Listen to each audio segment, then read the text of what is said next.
There is a time for everything. In this week's Torah portion, it seems that Moshe is out of sync with the time. Because what happens is the Jews leave Egypt, get to the Red Sea, and it's the most incredible moment. And Moshe starts to pray, starts to daven. And Hashem says to Ma titzak alai, why are you screaming at me?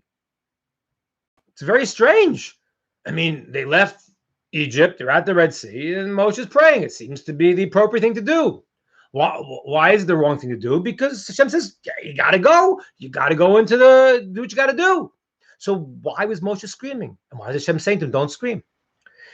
To understand this, there is a crucial principle in life that everything is built on the idea of what's called isrus de law, the flow from above, the gift, the inspiration that you get, the isrus and the job that you do in earning the gift that you have.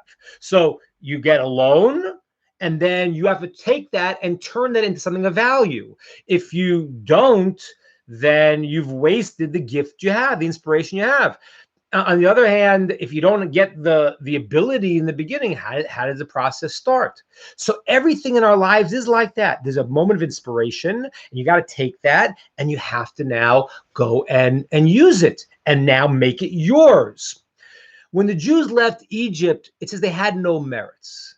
Aram ba'arya, you were naked, you had nothing. You were sunk into Egypt, and God pulled us out. And he gave us the ability to bring the Korban Pesach, the Paschal offering, and to elevate ourselves. And he revealed himself. That was a moment of a gift called the kindness, the chesed in the exodus of Egypt. But you got to pay it back at some point. When do you pay it back? Well, ideally, you have 49 days, 7 times 7, until you get to the 50th day and you get the Torah. But the system of a week means that once the process starts, there's a cycle that you have to make something of the gift that you were given. And so therefore, on day one, when the Jews left Egypt, they were given this gift. 7 days pass now, and they're at the Red Sea. And therefore, the moment of the Red Sea at the end of the week is a time of judgment. What have you done with the gift you were given?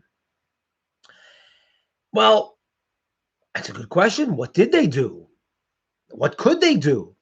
Well, if you look at the story, it's very strange, because Hashem tells Moshe, tell the Jews to come back around towards the Red Sea as if they're lost. And Paro will say that, okay, the Jews are trapped in the desert, and he's going to chase after them. That was the game plan.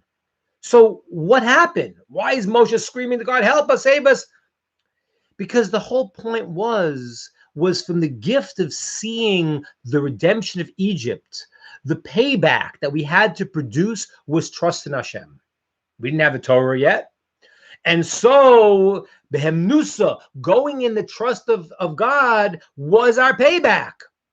And that was the setup. The setup was that we're at the Red Sea. Paro is going to chase after us. We just saw these miracles of 10 plagues. We're not worried. Hashem's taking care of us. But what happened? The Jews freaked out, because when they saw the Egyptians coming, they were overcome with fear.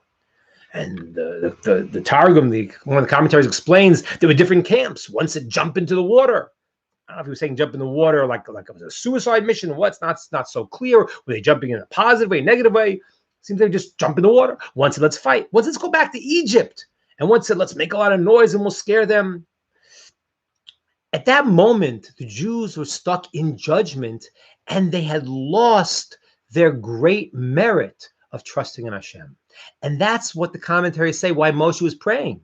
Because Moshe was like, I knew the game plan. The game plan was, and I told you the game plan. You're getting out of Egypt from this kindness. And now you're going to earn it by getting to the Red Sea and trusting in Hashem. But it's not that easy to trust, because you're by the water. You see your enemy attacking you.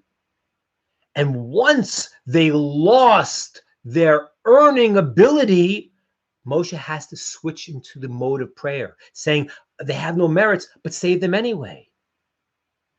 Now, on that, there's 2 different explanations, both brought in Rashi. One explanation says, don't scream at me. Don't pray to me now. It's not the time to pray. Let them go.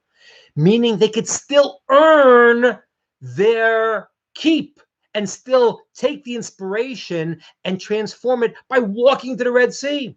You have to understand that. People think they put their little toe in and the sea splits. That don't happen. They walked up to here. The waters came to the point of death.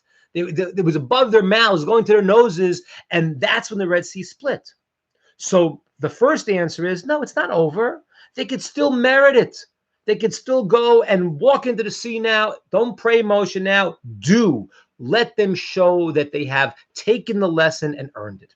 There's another explanation. Rashi brings it, but the Kabbalists bring it in a little different language. They say Batik Italia Milsa, that meaning that this is dependent on a much greater system of God's compassion. Even if they don't really earn it this moment, Hashem will give them this. Even though it's time of judgment, he will still move all of reality to get us where we have to be. And this is all compassion. Even though you don't really merit it, you may have lost it.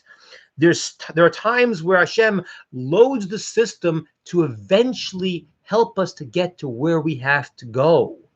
And so even though we might not earn it, sometimes we might be given the gift because we'll earn it down the road. And that's what we have to remember.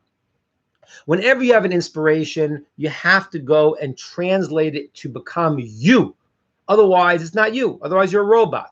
What action did I do to make this inspiration mine? And sometimes in life, you don't even grab the opportunity. We have to understand that Hashem is guiding the system, that even if maybe today I didn't grab it, there's a certain point that I will, and I have to. And God willing, when we're able to do that, we not only merit to cross the Red Sea, but we internalize that power into ourselves and become those great people that we can be.